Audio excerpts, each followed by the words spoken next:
Pagnanakaw ng cellphone sa loob ng pamilihang bayan ng Mangaldan sa Pangasinan, nahuli kam. Ilan pang insidente ng nakawan sa bayan, iniimbestigahan ng pulisya.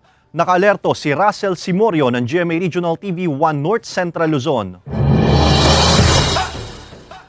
Sa kuha ng CCTV camera, kita ang lalaking ito na nakasombrero at puting damit sa pamilihang bayan ng Mangaldan, Pangasinan. Bumili ng produkto ang lalaki pero pagkaabot ng tindera sa sukli, pasimpleng kinuha ng lalaki ang cellphone na nakalapag malapit sa kahera. Ang nakababahala, may kasamang bata ang lalaki habang isinasagawa ang pagnanakaw.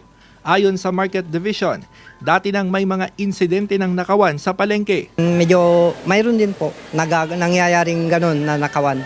Kaya umaksyon po sa taas, ni Mayora na nagdagdag po sila ng additional security. Tuwing yung nakawan po nangyayari po sa gabi.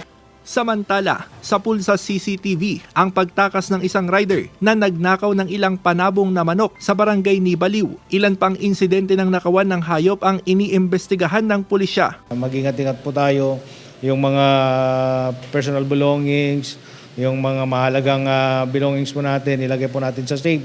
At saka magmasid-masid po tayo, maging kin-observer po tayo sa mga bumibili.